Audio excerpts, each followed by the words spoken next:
Well, it's already time to get back into the book of Ephesians. I'm Phil Robertson, joined once again by Dr. Mark Lloyd Sr., who today has a new look. I do. I feel a little bit underdressed today. Yeah, he's got new eyeballs. I do. At least one. At least one? I got one new eyeball, which allows me now to read. Okay. So I am not wearing eyeglasses for reading for first time in 20 years, 30 years. So I feel a little like I'm underdressed. But you look good. I've got my glasses ready to roll, so I guess I got that to look forward to, yes. maybe. Yeah. Right. These new lenses they can put into you are marvelous. Oh, that's nice. It's just amazing. Well, speaking of a lens. Yes, we're looking at one. We're looking through the lens of our Heavenly Father as we continue our study in Ephesians.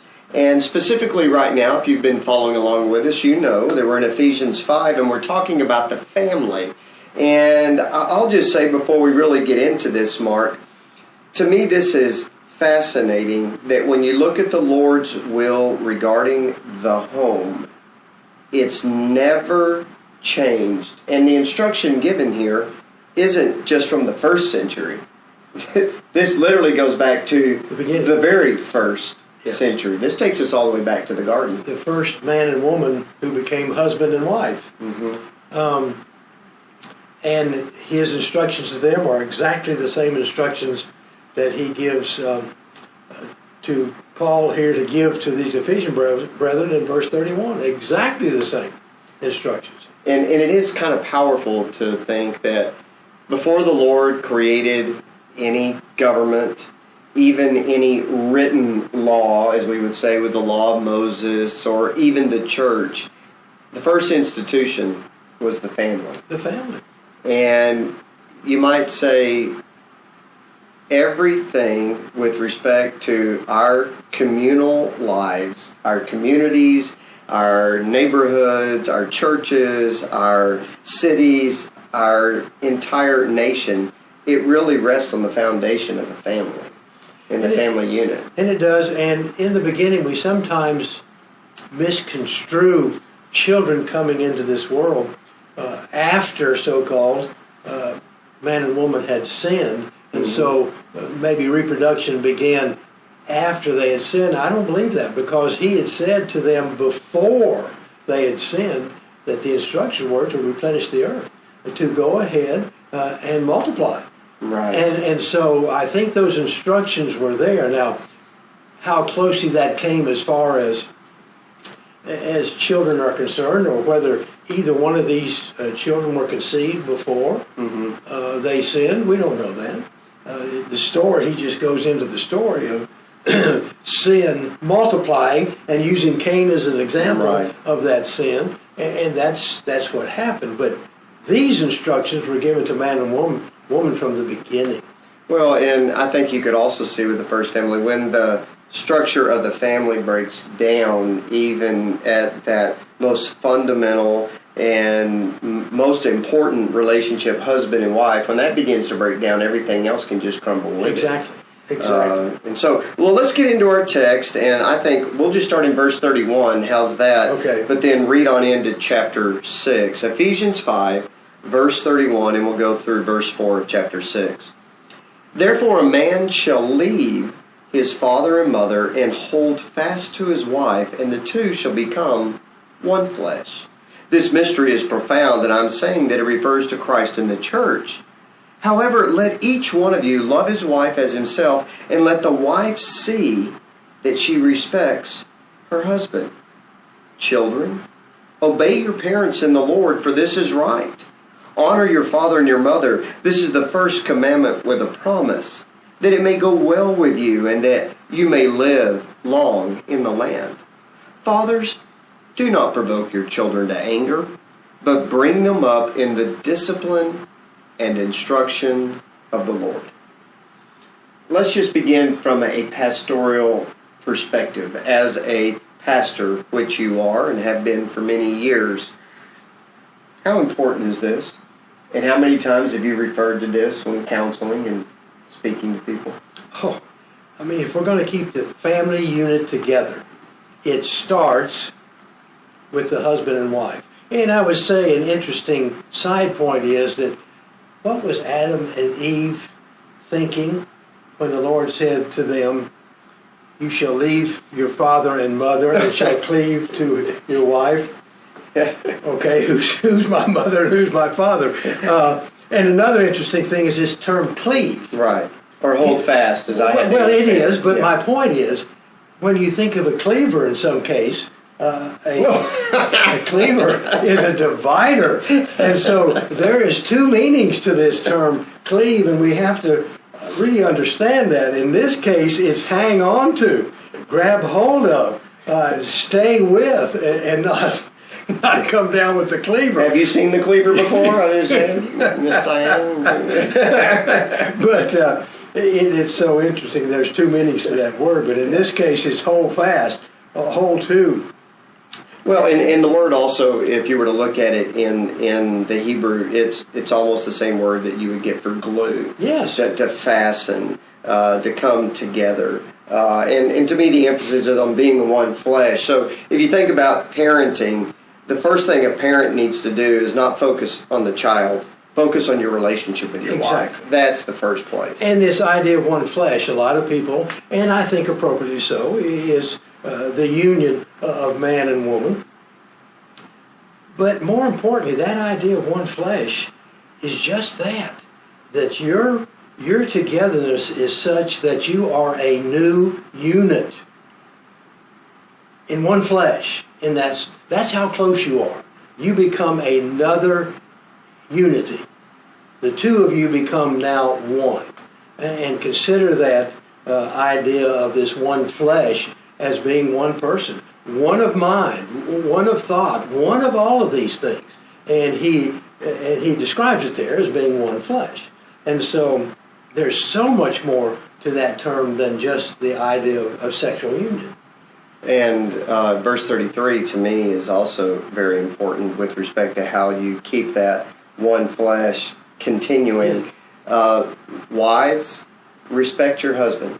That's what he wants. That's what he needs. He needs to know that his work, his service, his leadership is respected. The sacrifice that he's making when he's trying to be the godly man that the Lord calls him to be, to love as Jesus loved, to give as Jesus gives. Respect him for that. And then husbands, see to it that you love your wife, that she truly feels that she is the most important thing to you, that you'll do anything for her, and everything that you long to do is for her and in her best interest. And isn't it amazing that he's been talking about the husband loving the wife, and the last thing he says to him again, that you also love your own wife. And that's interesting. Love your own wife. Yeah. Your wife. Your wife. Your wife. And it's singular, right. Wife. And so a lot of the Lord intended from the beginning one man for one woman. And when polygamy came in, the Lord allowed it just for the hardness of the hearts of men. But you get into the New Testament, and that is over. Well, and use the word there. Let me go to this real quick. Allowed it. Yeah. That doesn't mean he okayed it. No. That just means he didn't take them out when they started participating in those relationships. Well, he says that over in Matthew. Right. Just because of the hardness of your hearts, we allowed divorce, but we also allowed multiple wives. Right. And so I didn't come down and condemn it, but in the beginning it was man for woman, woman for man, one for one. And that speaks to the idea that I think it'd be good for us and anybody who's studying with us, that phrase, a man shall leave his father and mother to hold to his wife, is certainly shared in Genesis, yes. As we already said. But it is shared, like Mark just said, in Matthew 19 when the Lord speaks yes. about marriage. And the Lord's instruction of marriage is a man and a woman. They become husband and wife. They leave their parents. And they are joined together.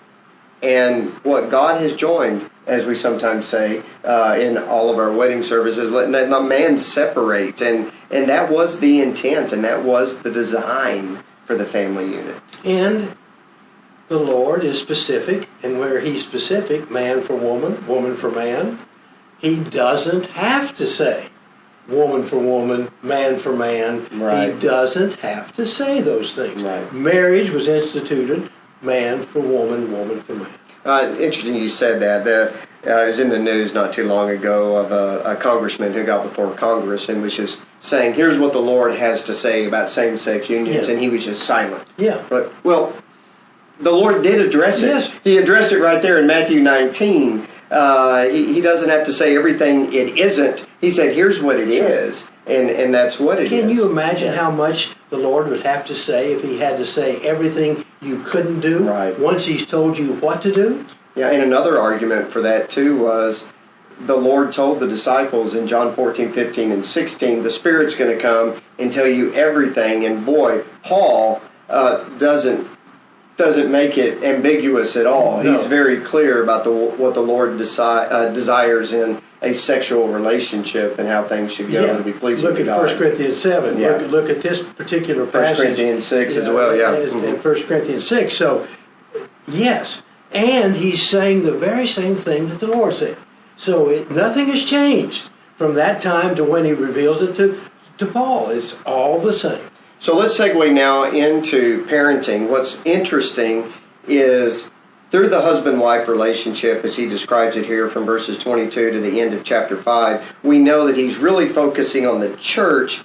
He uses the marriage as kind of, here's your show and tell, here's your picture, here's the relationship the church has with Jesus. It's like a husband with wife. But when he gets to chapter 6, though, with children, I think that analogy's gone, don't you? And now he's just going to focus on the family unit. He can transition so well. Right. Paul can, in the thoughts that he's having. I've talked about man and wife, husband and wife. I've talked about that. I used a different idea with it, but right now I am talking to children.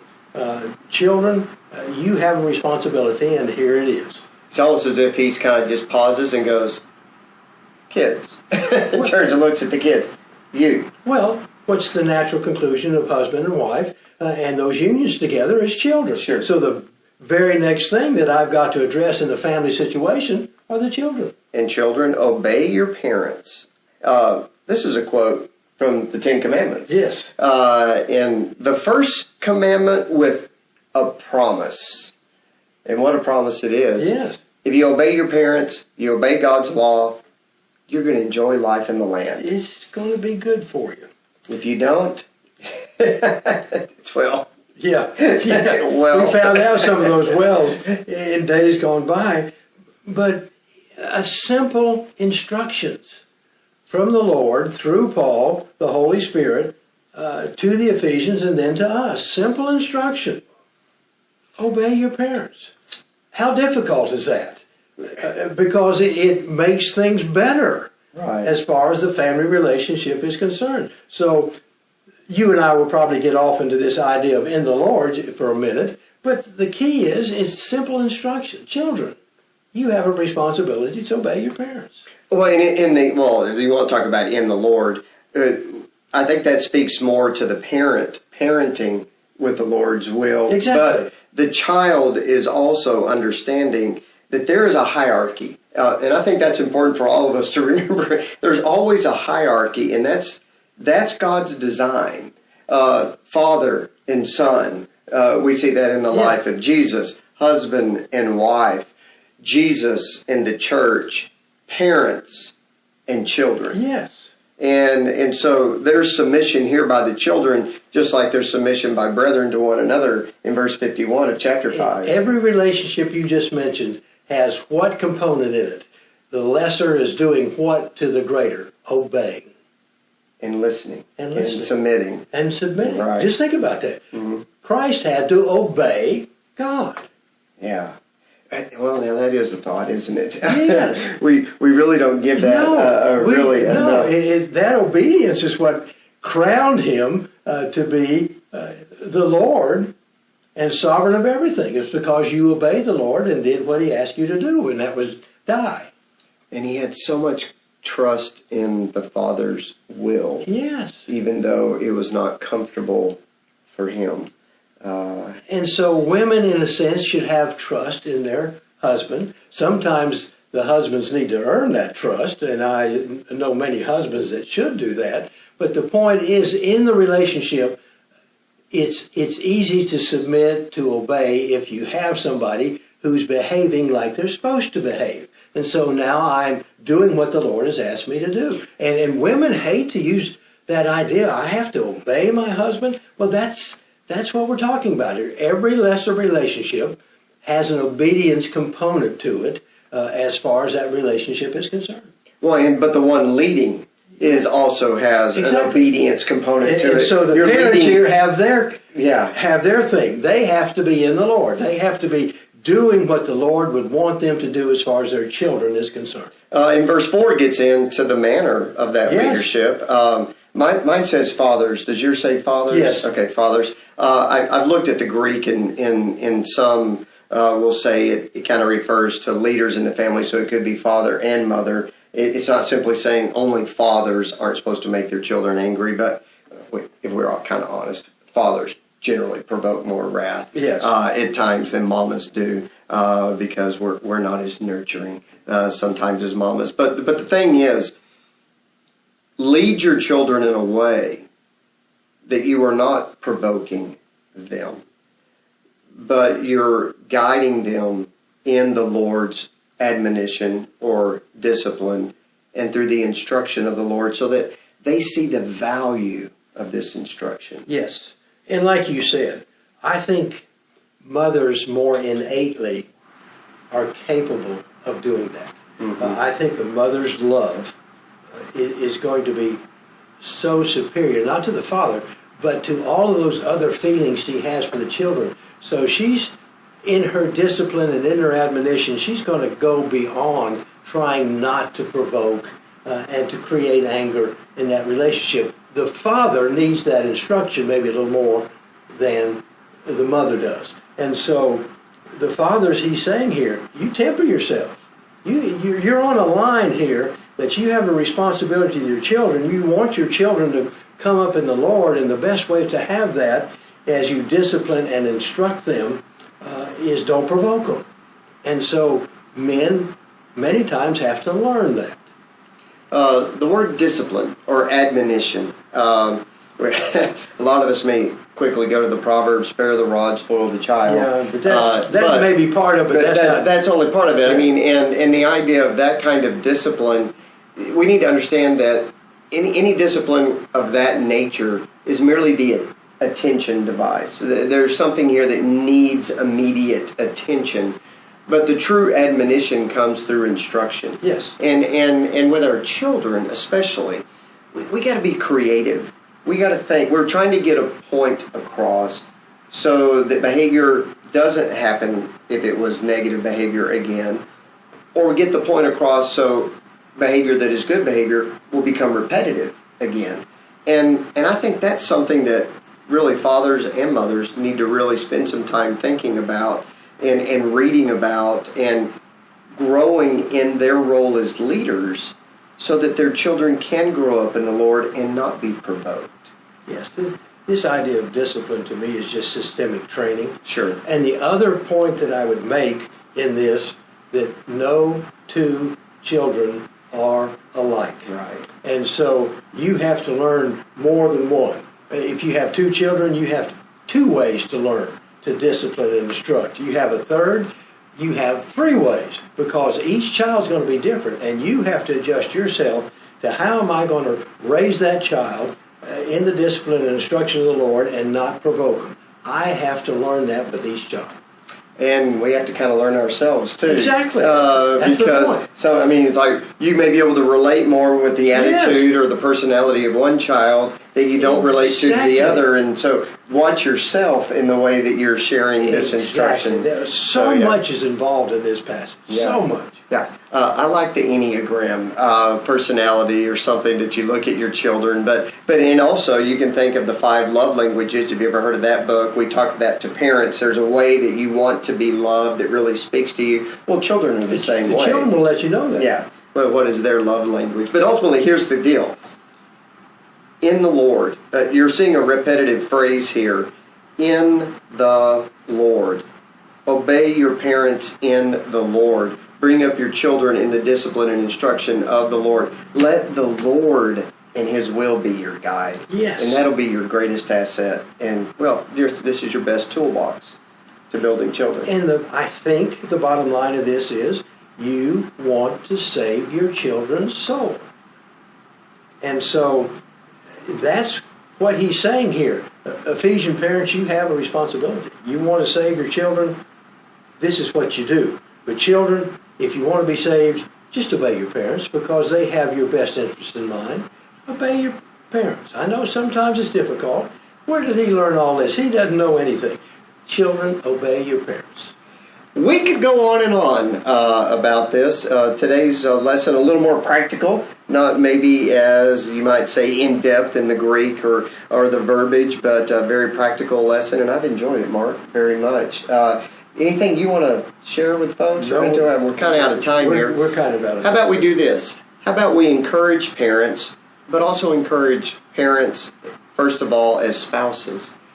If there's anything that we can do, please don't hesitate to reach out to your shepherds, reach out to those in the church, maybe who've been married a little longer, maybe than you, or dealt with rearing children. Don't be afraid to go to your brethren, and don't be afraid to lean on one another, because ultimately that's what we all want. We want all of our spouses to be close to the Lord, and we want all of our children to be as close as well. Yes. And how can we do that? We'll work together in the Lord. Save your own is the best ministry. Yep, that's your first mission field. That's your first mission. Your first mission field is your children. All right. Thank you for joining us. And as always, we leave you with this wonderful admonition from our brother Paul from this text in Ephesians. May you know the length, height, depth, and width of the love of Christ and be filled with the fullness of God. God bless. Good day, brother.